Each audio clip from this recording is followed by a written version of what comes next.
God, thank you for the opportunity today to address a universal reality of the human experience, suffering. As we study and discuss how others came alongside Jesus in his suffering on the way to the cross, we ask you to open our hearts and minds to all that we can learn from this part of the Passion story, deepen our faith in Christ and our sense of Christian community as we continue this Lenten journey together. Amen. Amen. Well, welcome to the next week. This is in the middle of our Unlikely Lent series. We are looking at an unlikely companionship today. I really liked. Yeah, this is a great chapter.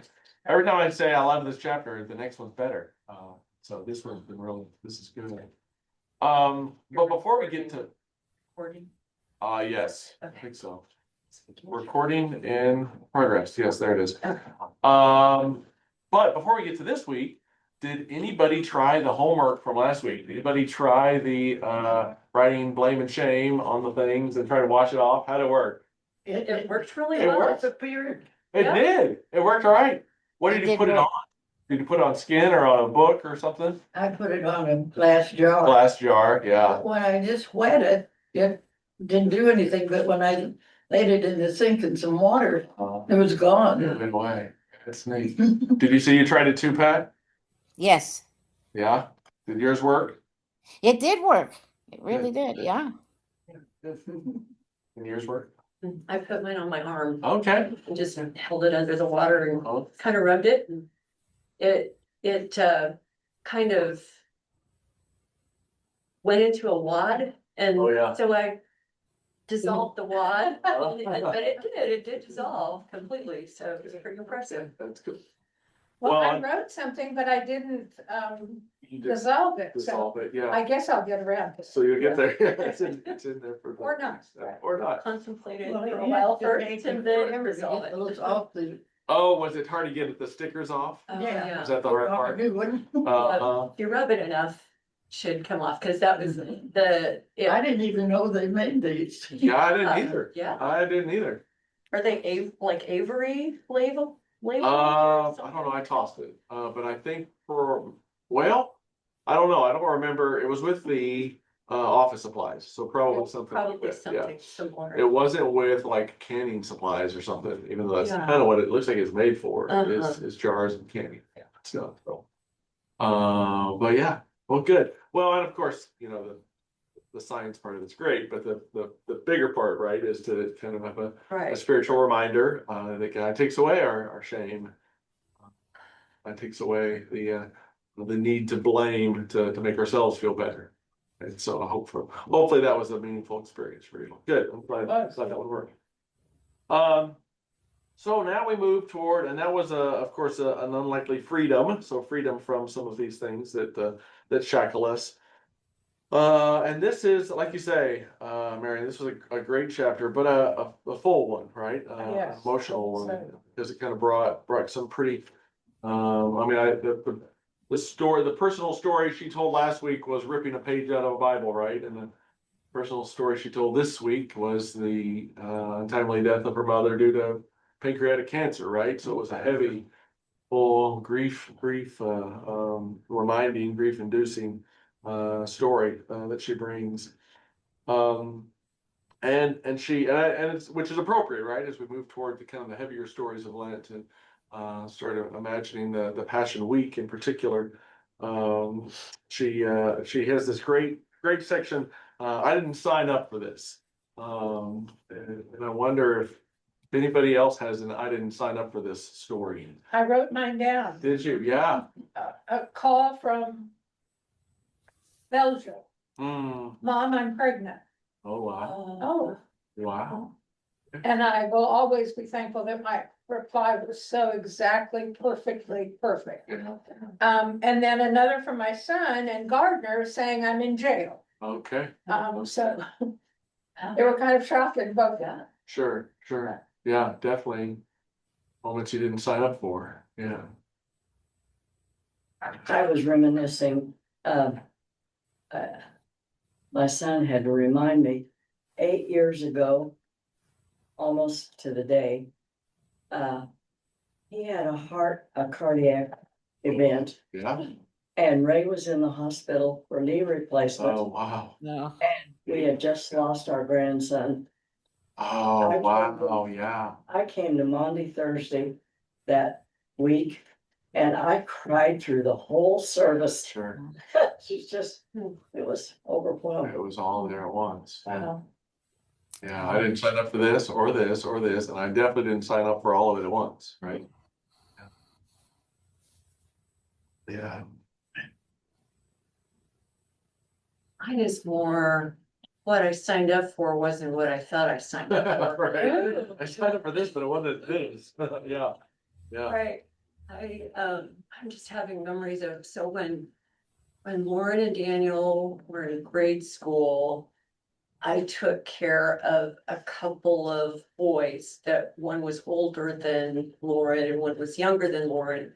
And they came to our house every morning, and then I took them to school.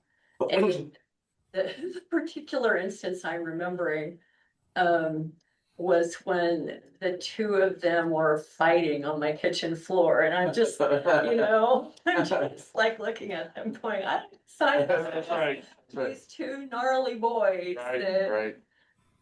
I know, I mean, we had a daughter and a son too, right? And it's a totally different experience than my brother and I growing up. I mean, we were bailing on each other uh-huh, 80% of the time, right? We were hitting each other, finding sticks and, finding swords and, my granddaddy made rubber band guns for us because he thought that was a great idea. We were shooting each other with rubber band guns half of our lives. So, yeah, no. boys are different Boys are different. than even a girl-boy competition. Yeah, that's right. Yeah. Well, I didn't sign up for this old age thing.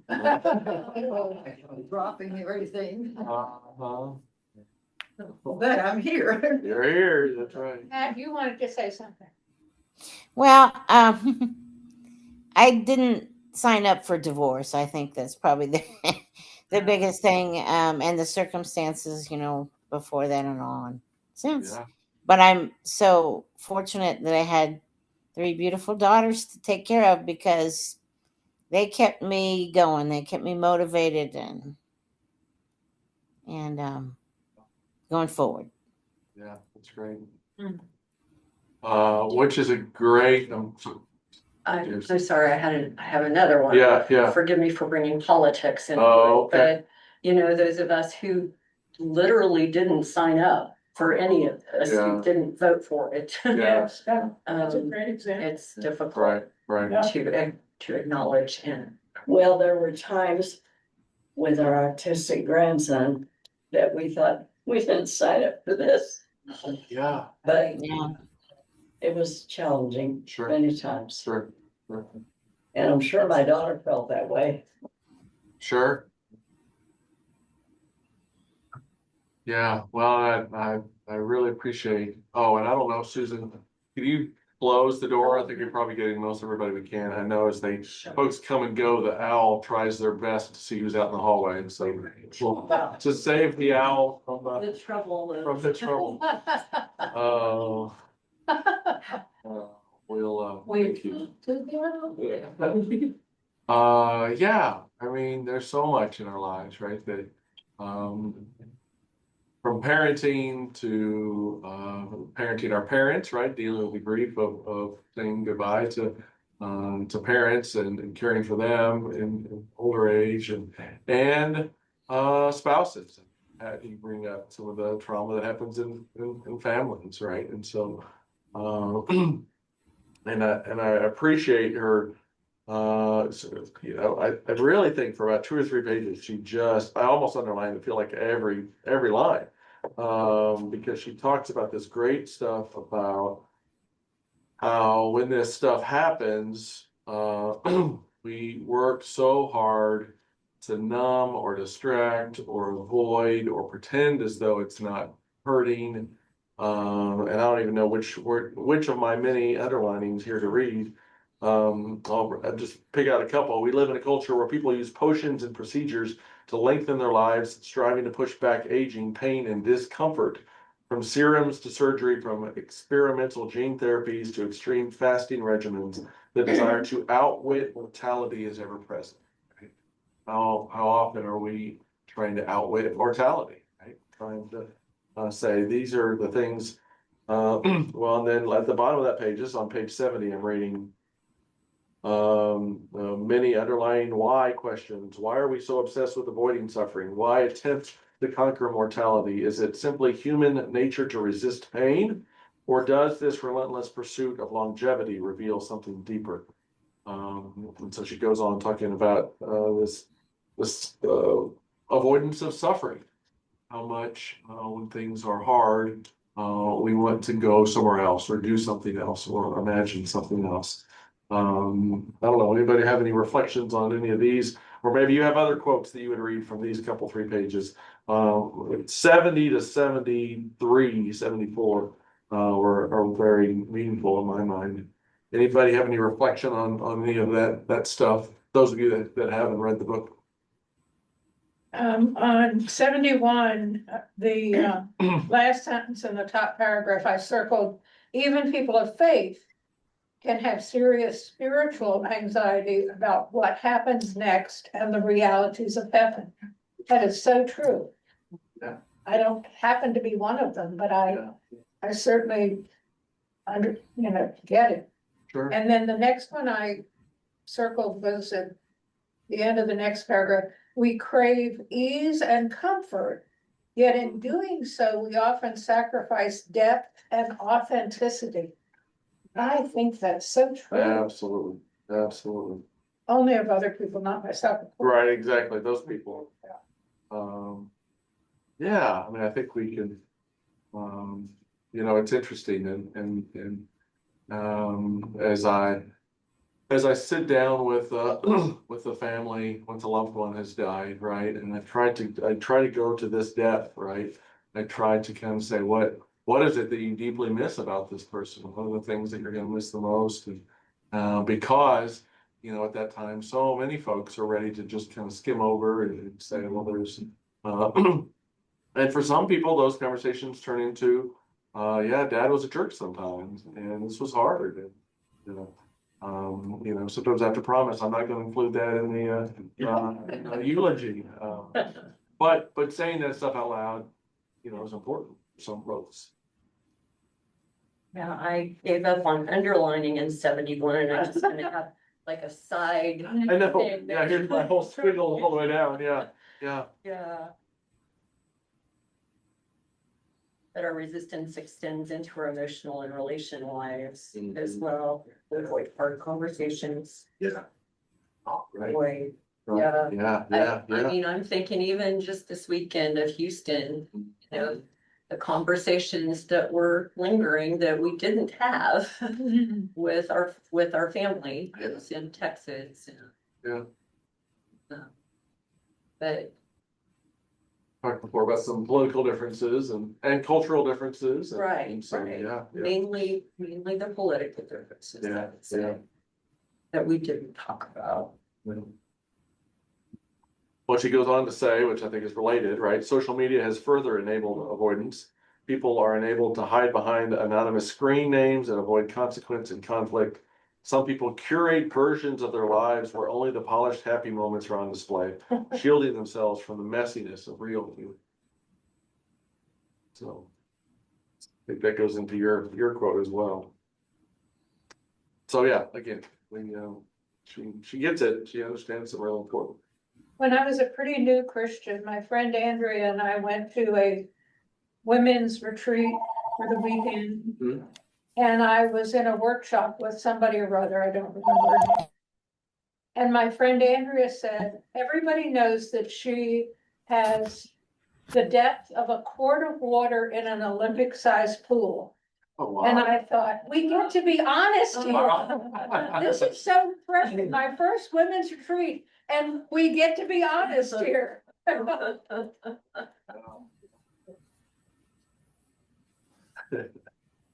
Yeah, and she goes on to be honest, right? She goes on to name some of this stuff about how wisdom is forged in hardship. Relationships can be deepened when they withstand trials. And sometimes we humans persist in fleeing anything unpleasant, seeking shortcuts to sanitize our existence. But what if we embraced suffering rather than avoided it? Could suffering lead us to a fuller life? And then she starts moving into Cyrene. Any other, before we get to the Bible text, any other reflections on realities of suffering and those phone calls we didn't sign up for and that? Well, you know, I lost my daughter Julie a year and a half ago, and I've never gotten over that yet. Sure. Oh, You don't understand why it happened, and I don't know how you ever make yourself. Yep. That. Yep. Anyway, you have to go on. Yeah, that's right.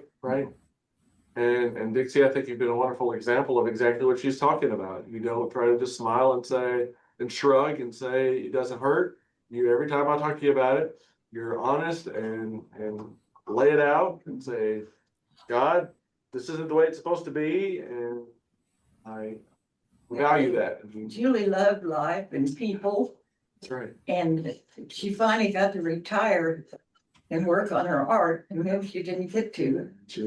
And I don't know why I keep thinking about things. Yeah. And I again, I value that with you. I value those memories and even the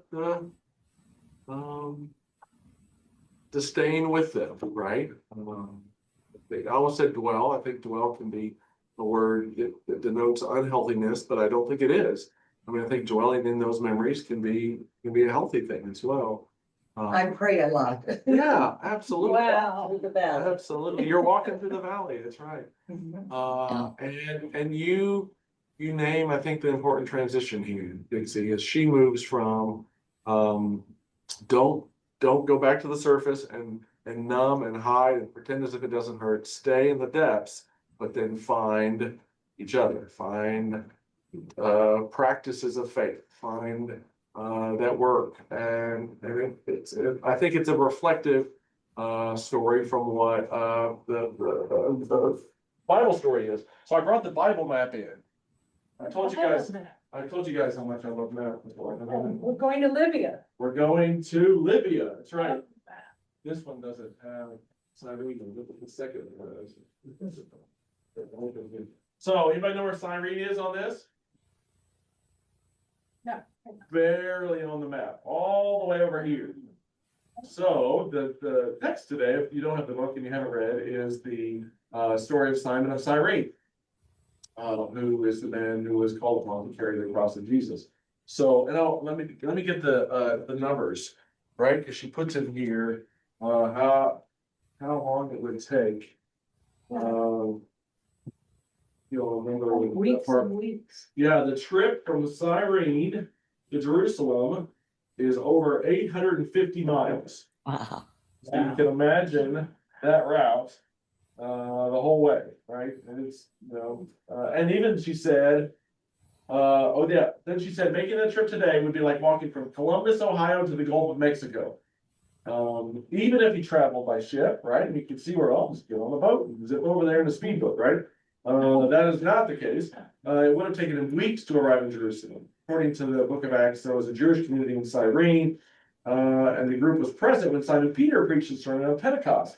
I had forgotten that when at the Pentecost story, when in Acts 2, when at the beginning it says there were people from, I'll read it, it's right here, the Parthians, the Medes, the Elamites, Mesopotamia, Judea, Cappadocia, all these places, Egypt, parts of Libya belonging to Cyrene, and visitors from Rome, both Jews and proselytes, Greeks and Arabs, everybody. So all these people were gathered in Jerusalem, but at the crucifixion, remember, it's also the Passover. So that's likely the reason why Simon, a pilgrim, had made his way one way or another, whether by boat or by foot, to Jerusalem. What do you all remember, or what do you know, or maybe what did you learn about the story of Simon?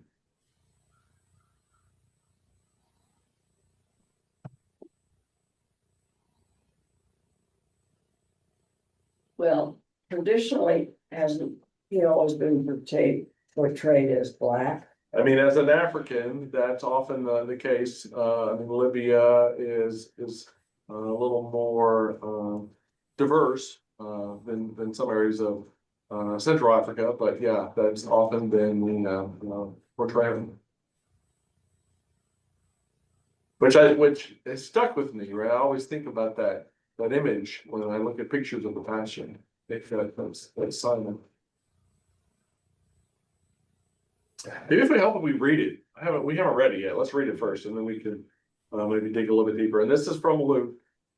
She reminds us in the book. She says the synoptics, Matthew and Mark and Luke, all have this story, but John does not. John does not talk nearly as much about the suffering of Jesus as some of the others do. And so the cross is more like an opportunity for a sermon for Jesus. In John, it's very much a discourse event more than a suffering event. But in Luke, it absolutely is a suffering event. And so this is the version that we read.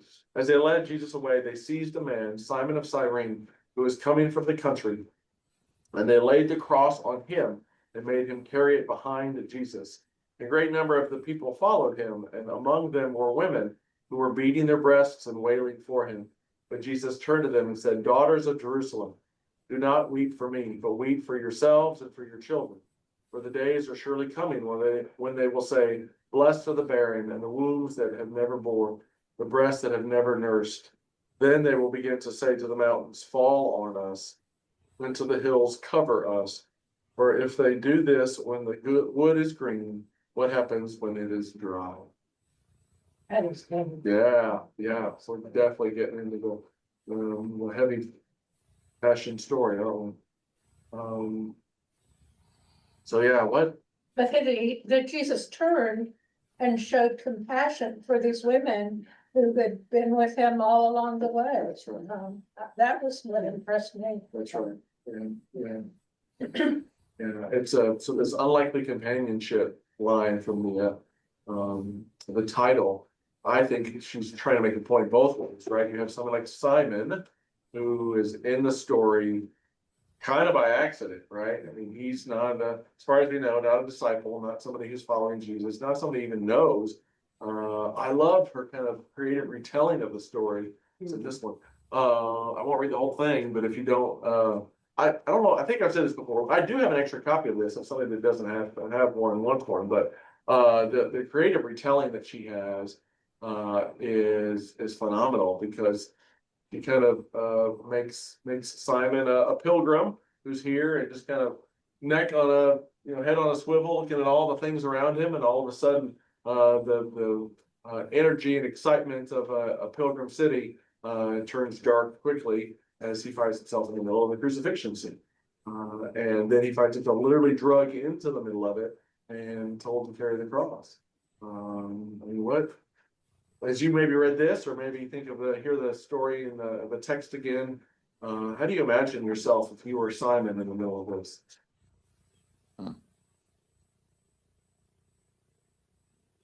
First of all, it was pretty much of a spectacle. I mean, I guess I've seen pictures of it, and there were lots of people watching in the streets and maybe making noise. I don't know. Can't tell that from the picture, but Yeah, sometimes it kind of looks like maybe somebody's got a hand raised or whatever. yeah. Um, Yeah, it was a very public execution, and so it was meant to Right. be not only painful but embarrassing, right? It was meant to be Exactly. 100% humiliating with everybody all around, including your supporters or friends and loved ones. So Simon gets to be part of that. He's humiliated too in a way, don't you think? That he's carrying the cross. Yeah. He may feel like he's and maybe wanted to be helpful, and so maybe he didn't feel the shame as much as he might have. But it had to be, I think, overwhelming to be in that position, to be in the position he was in. He had to feel tremendous sorrow for Jesus. Right. Um, and then probably physical pain carrying the cross. Yeah, yeah, So there were a lot of feelings, I'm sure. yeah. But if he had just recently come to Jerusalem, and I don't think we know that. Right. We don't know that if he'd been there for a day or a week. Or a month, We don't right, know. yeah, sure. The notion that maybe he didn't know much about this Jesus, you know, because he hadn't been around that long, that I would have just felt so befuddled. At one point, she imagines that he cries out, that Simon cried out. I was looking for it and I can't find it. But, you know, the sense that I got was that he was crying out for the unfairness and the concern of the pain and what he saw, the suffering. That Simon was crying out or that Jesus was crying? That Simon cried out in this way. You know, I've read Full West stories and people would go watch people be hung. Yeah, yeah, And I thought, how could they do that? Yes, I agree. But, and then there are people there that care, yeah, right, like these women. Sure. Thank goodness for that's them. right, that's It's a right. different understanding of that, isn't it? Yeah. Yeah. With them in that moment. Mhm. Well, I've listened to some books about, written by blacks about how Christianity has been fighting. Yeah, yeah, And, they usually bring up some of the early, disciples and people that believed in Christ as being from Africa. uh-huh, And Simon is one of them. yeah, yeah, yeah, Lest we leave that out, you know? right, right. And that experience, especially in our country, the African and the African American experience is a very different one than the Euro American experience because of the suffering, right? Oh, yes. Because of the filter of suffering through which they understand the faith. They know about Jesus through this lens of suffering. Well, something that popped into my head, which is just kind of whimsy, I think, Yeah. but I'm thinking, this was the first slave. Oh, wow. Wow. I didn't catch that. Her first slave who what? Well, just the fact that he was the first slave, that he was in this moment enslaved to do the bidding of these Roman overlords. Okay, okay. Is that's what you Yeah. mean? I Yeah. have never. Wow. Yeah. Yeah. I've always told my brother, well, I lived in the best of times. Yeah. He said, yes, but you were a Negro. Yeah. That's right. Very Yeah. well That's right. Yeah. Yeah. Well, I have two grandsons. Well, I have three, but two of them were biracial, Hmm. and one shows his African heritage more than the others. And strangely enough, the Caucasian one is the one that got in so much trouble and was in prison and one thing and another. And his black brother said, if I'd done what he's Yeah. done, Yeah. I'd be dead by now. Wow. So we do have a different justice That's system. right. Sure. But If you yeah, wanna call it justice. Right, and we don't, I mean, again, a lot of this is imaginings of what skin color, Simon actually had, but I don't think that's an inappropriate way to think about the story, Laura. I think that's actually a brilliant lens to look at it through, to say this is not only a beautiful, we think about the Pentecost and all these people from all over the place, right? This beautiful picture of diversity here. And we don't know why Simon was chosen, but it may not be unrelated. It could well be because Africans in that time and place were also considered second class and were told, you need to do this. That it wasn't it definitely wasn't a rich a courtesan that was asked to carry the cross. So, that's thank you for that. Yes, thank you for that. Talk about, I didn't sign up for this. Yeah, right, You know? Right. right, that's right. And really, Yeah.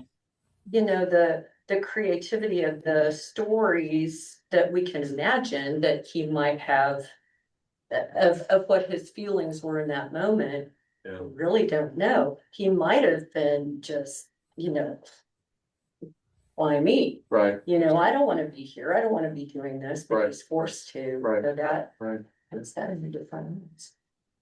Yeah, I mean, that's both the bad part and the good part about these stories where the details are so sparse. Is bad part is we don't really know any of this. Good part is we can make stuff up, you know, right? We can build more into the story, and I think she does a beautiful job, you know, building in with creativity. There's a phrase I learned in seminary, incarnational translation. The translation of the text, right? And here is her incarnational, and it could well be that it looks like this. It could well be like Laverne, to imagine it in a more contemporary. What if this was a black man at an execution in 2026, right? How would this look today, right? You It know, would involve ice, that's right. yeah. Who would be drug in, and who would be excused, and who would not even want to come, because you know that kind of danger would be even more heaped upon them because of skin color, or because of gender, or because of, you know, fill in the blank, different marginalizations. So she asked that question. Again, this is kind of the last part of the quote I read earlier. But what if we embraced suffering rather than avoided it? Could suffering lead us to a fuller life? What if, like Simon of Cyrene, we could find meaning not in escaping burdens, but in carrying them? Which I thought was a meaningful question as well. Even when some circumstances are dropped on us unexpectedly. So she talks about the experience of Simon, and again, we can't necessarily read into Simon that he did this, you know, passionately and lovingly and all, but we can know that the women who were with him did, right? Beyond a shadow of a doubt, they would not have stayed if it were not for love and devotion and support. And again, kind of your point, Dixie, why would they come watch an execution? Because they loved him that much that they couldn't be anywhere else. So Jesus too was surrounded in his final moment, she writes. There were those who mocked him, but there were those who loved him. The women, the female disciples, were there mourning his suffering and refusing to look away. When nearly all the male disciples fled, these women remained. They followed Jesus and Simon, weeping, watching, grieving. And as Jesus walked toward the cross, a great number of the people followed him, and among them were the women who were beating their breasts and wailing for him. They could not carry the weight of the cross for him, but they carried the pain of his suffering. Even in anguish, Jesus was not alone. Out of all the lines, that's the one I think sums up the most important part, right? And of all the suffering. Could you say that line again, please, Matt? I'll read it 100 times. It's great. They could not carry the weight of the cross for him, but they carried the pain of his suffering. Even in anguish, Jesus was not alone. And even in Praise be anguish. the Lord. Yeah. Go ahead, Pat. I asked Jim questions. Yeah, I just said praise be the Lord that he wasn't alone. Sure, that's right. What was your, Oh, even in anguish, Jesus turned to the women yeah. and thanked them and affirmed them. Mhm. And Yeah, I think that's very impressive. that's right. Is it because God gave us freedom that we're such a mess? Yes. If we hadn't had freedom, we couldn't Right, choose, could we? But sure. I mean, why don't we care about each other? Right. And we only live 100 years at Right. mostly. Yeah. And it's been that way though, since the beginning of time. Right. Is it greed mostly or? Oh man, that's a great question. I don't know. I'll let other folks. I have a dozen answers to that, but I'd like to hear others first. How do others answer that? Right? Because here we are, we're in the middle of humanity at its worst, right? The story of the most significant injustice, perhaps in history, right?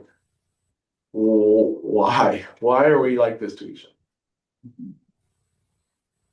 You know, I think, well, why didn't you make us a little better, God? other? But then we wouldn't have had the freedom to choose. Right, that's right. Yeah.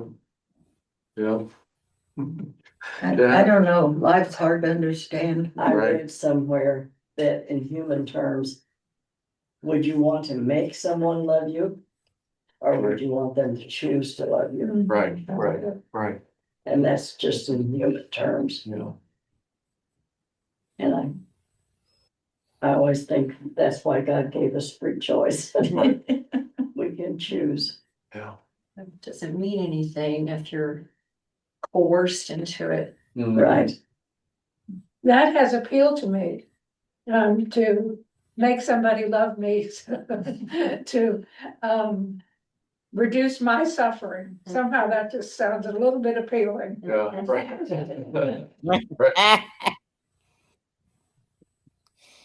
I've often said that I think I've had people say, why did God even put us on earth first? Why didn't he just take us straight to heaven? Yeah. And I think that God wanted us to learn to get along with everybody. Yeah. And I think we had to choose that. I mean, that just hit me as we're talking about it, that we had to, it's our mission, if you will, to choose to get along with everybody, to choose to love God. Yeah. That's part of the purpose of his putting us here on this earth, was to choose to love. Right, because the thing that God would have if we were somehow morally and ethically enslaved to do the right thing would not be love, right? It would be obedience, but it would not be love.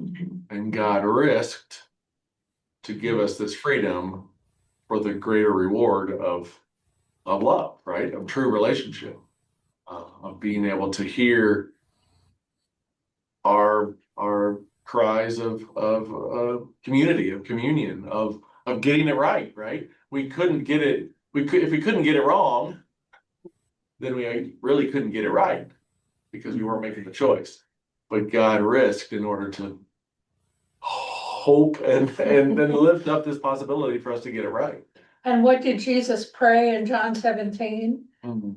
Could you please help them get along with each other? That's right. Right. Right. Oh, It's so great when you go to the grocery stores and people are so nice to you. yeah. Yeah. And you think, wow. Yeah. Yeah, well, that's, Ray and I've talked about that. If you listen to the news, everybody is so torn and ugly to each other. And yet our experience here in Lawrence, and that's probably because we're Caucasian, partly, Yeah. but, we are constantly saying, there are really nice people here. Yes.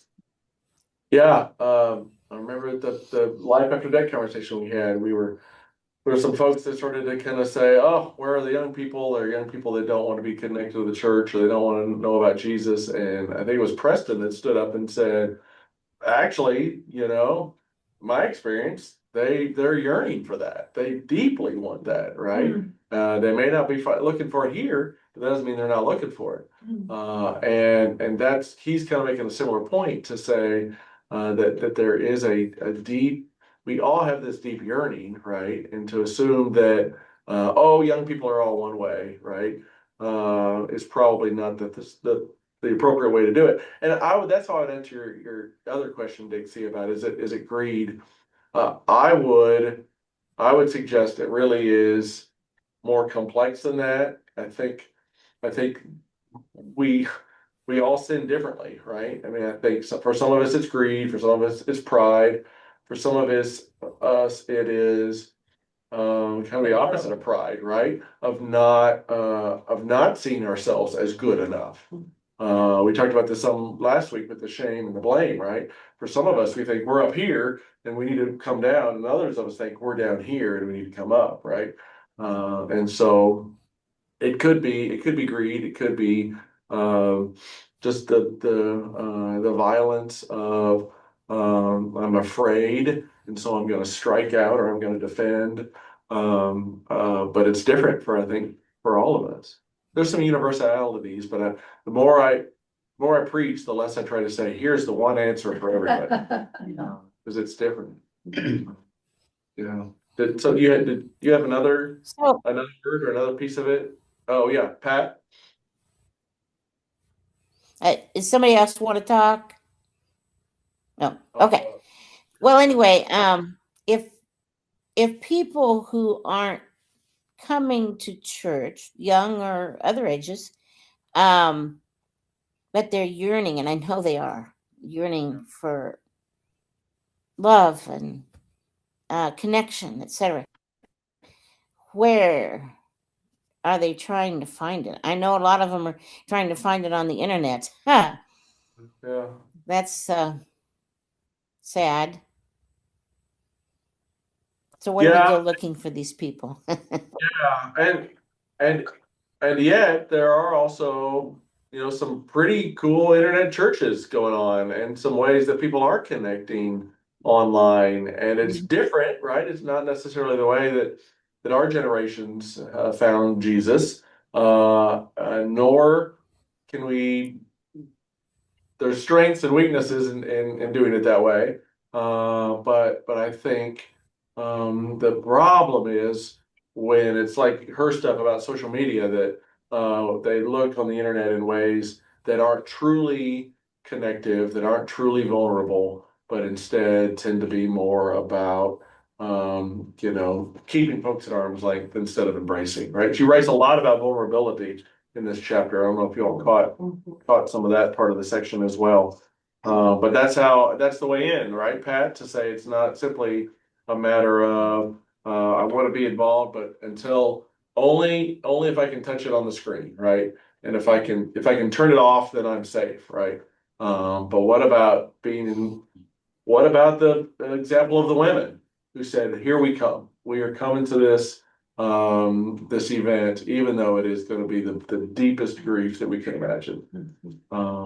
Well, I'm sure you know more about this, like counseling people that are going through grief, but sometimes they just need someone to come alongside them Yeah, that's right.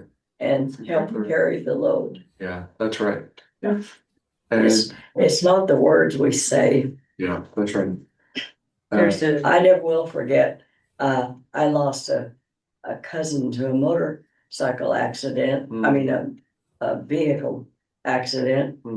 And he was just a freshman in college. It was a terrible shock.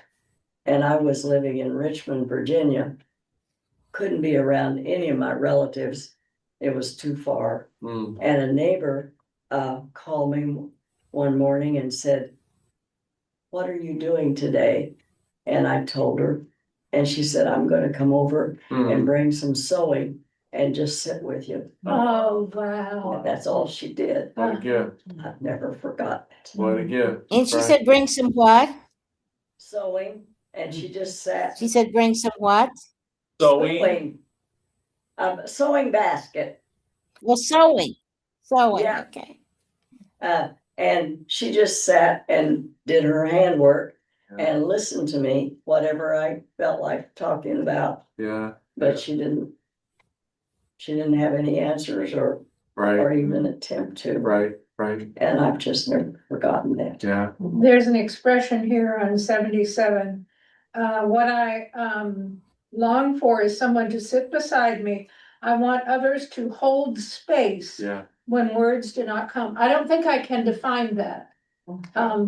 It sounds appealing to me, but I don't know how I would define holding space for someone. Right. And maybe it's as simple as bringing your sewing basket. Yeah. Presence over performance. Yeah, yeah, Well, I think that's what the women were doing, sure. following Christ. That's right. They that's were right. just being there. Right. Well, and back on 75, Simon, the top of 75, Simon and the women embodied what it means to walk alongside another in pain, not with the intent to fix pain, Right. not to remove suffering, but simply to be present. Yeah. Yeah. Amen. Yeah. Yeah. And I think that gets. That time, did they not? If you followed Christ, they let you be. Well, I mean, I mean- those women took on a dangerous. I know, that's a great, that's a great question, yeah. And I think there is there's a gender difference there. And not that I'm saying that they were lucky that they were women, but they were probably under the radar because they were women, because they were considered as though they didn't matter, right? They weren't They seen were- as a danger. They weren't seen as a danger. They came after Peter, right? That's the story from a couple weeks ago, right? They came after all the disciples. That's why they left, right? But they were considered so useless in society. Well, I don't care who you love or who you follow or what you know. And so that's why I think they were less considered a threat. You know. But that's a good question, right? Why is it that they could come? And maybe there's more. Maybe those men could be there too. They were just a lot wimpier than the women were. I mean, I don't want to underestimate what the women had done. When the women did this, there was a danger there. There was a danger of being considered part of that. The shame. Again, this is a society in which honor and shame were huge, and they were signing up for being associated with the most humiliating, most embarrassing, most shame-filled death possible. So yeah, what they did was an incredible gift to Jesus. And again, what they haven't been anywhere else, and that's where they wanted to be. And I think maybe she answers your question Well, a little. and yeah, Go ahead, Pat. go ahead. No. Well, Go I was ahead. going to say, going back to what he was talking about, our church being online and having a presence there. Oh, right. I right. think we absolutely should be online. Yeah. Are you hearing me? Yes. Yeah. Because, but it's for so many reasons. I mean, I could probably talk a half an hour about all the reasons, but I just have to wonder, most of the people who are looking for connection online are looking at different things. Maybe not churches. They may look at some churches too, but I think most of them are on wholly different types of. Right. They're looking for community, but they're not looking for church. Looking at, Yeah, that's a good point. That's a Right. good. Yeah. Yeah. Right. I mean, you're an example of that. So, right? how do we? Connected online, you're a great example of that. You're staying connected, even though you're not in the room. You're with us today. Yeah. Yeah, right. Exactly. But there's just so much yearning for uh just feeling like they fit in, and that there's a place for them where people understand, and maybe they understand the people that Right. there's understanding that's needed, and so we need to find a way to help them come to church. Sure. Right. Well, and I think this is, as we're drawing to a close. I'm looking at the time. This is such a great full conversation. But as we draw to a close, I think some of these things that Dixie has asked, and that we've talked about Simon, and we've talked about the women, and we've talked about racial disparity, right? I think some of that comes together on page 80 when she talks about this question of, again, why do we suffer, right? Jesus, wouldn't it be nicer if you just told us what to do and they wouldn't have to do all this, right? Why do we have this suffering? And she said, let me be clear, I did not want my mom to suffer. And I certainly don't wish suffering on anyone, but I also recognize that those of us who call ourselves Christians follow a suffering Savior.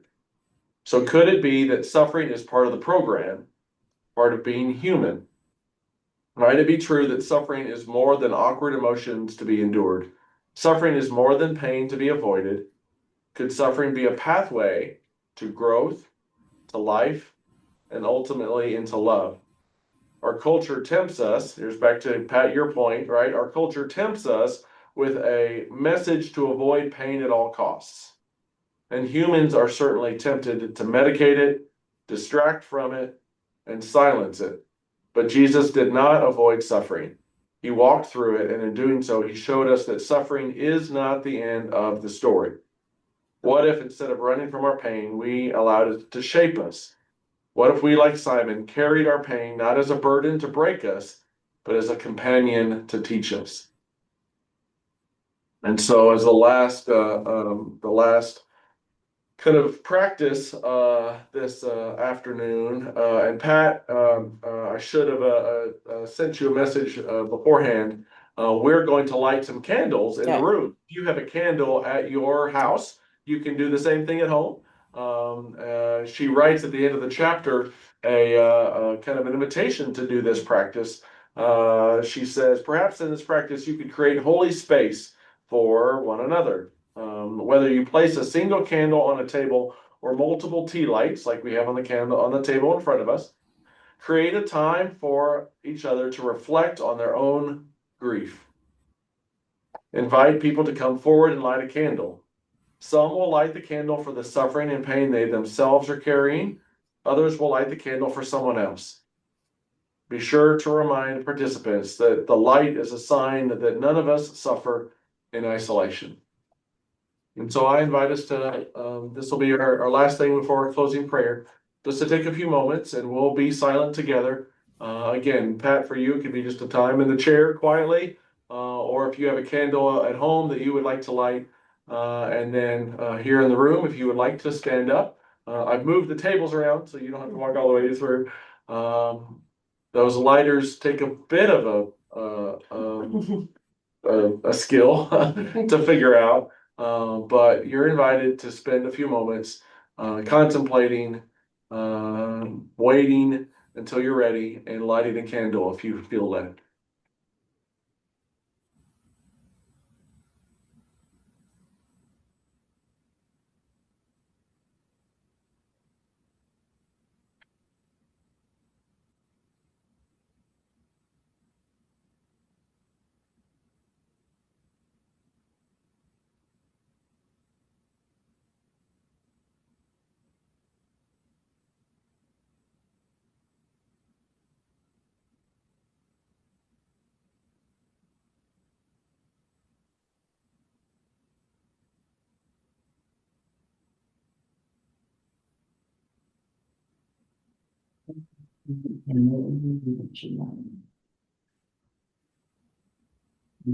Yeah, thank you. What?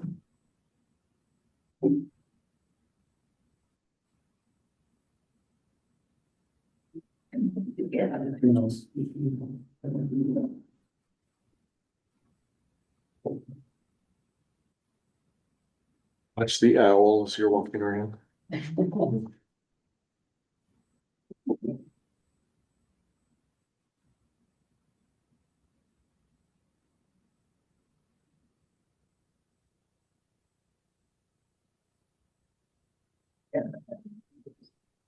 There you got it.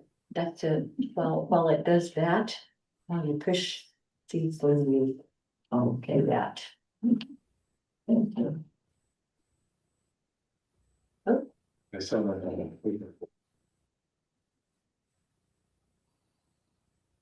Maybe do one that's nice. There's working there. Sometimes they go longer. Very good.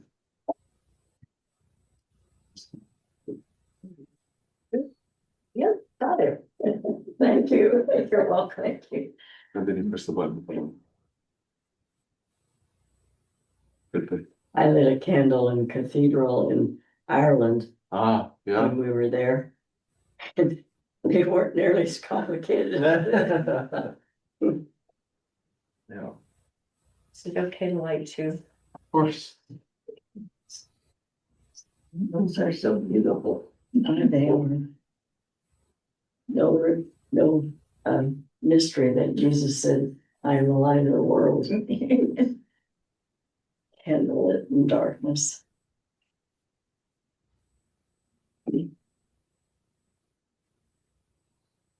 On dreary days, I light candles at home. Mhm.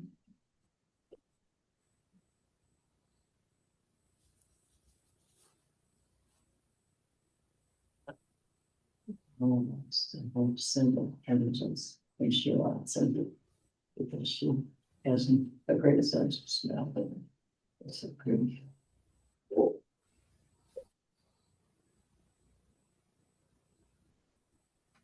My grandson came over and took me out to eat last Saturday. Huh? And he worked at a jail over in Kansas City. He's a counselor. Mhm. But now he's in Edwardsville, Missouri, and he counsels young people that are having problems.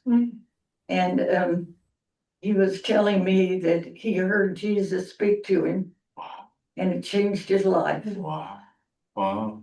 Wow. And anyway, the church closest to where he lives was a Catholic church. Okay. And he started going to that and he's still going there, Yeah, that's great. which is okay with me. Sure, sure. Well, and he wanted to tell grandma about it, right? And I think that's a beautiful piece, right? And even watching you all try to figure out the lighters together, right? I mean, I feel like we don't struggle alone, right? And none of it's been. We stay connected even in the If life was perfect all the time, how would it be? right. That's right. That's right. What would we be then? Right. I don't know that. Well, that's that last paragraph I read from her. I think she's on to something, right? That I think the thing of life is not that we go out of our way to look for suffering and create more suffering for ourselves or others, but it's gonna be there, right? And so do we avoid it? Do we run away from it? Or do we live deeply into it, knowing that perhaps there's growth there, perhaps there's learning, and in the most positive way to look at it, there's community. We're not alone. Sometimes we feel very alone when we suffer, but there's opportunity to be together. So as we could conclude together, let me read the closing prayer that she writes for us. Compassionate God, thank you for drawing near to us in our pain and suffering, and thank you for the gift of presence for the ones who walk beside us, sometimes unexpectedly, offering quiet strength, comfort, and light. When the path seems dark, remind us that we are not alone. Help us rest in the truth that even then, love still holds. Amen.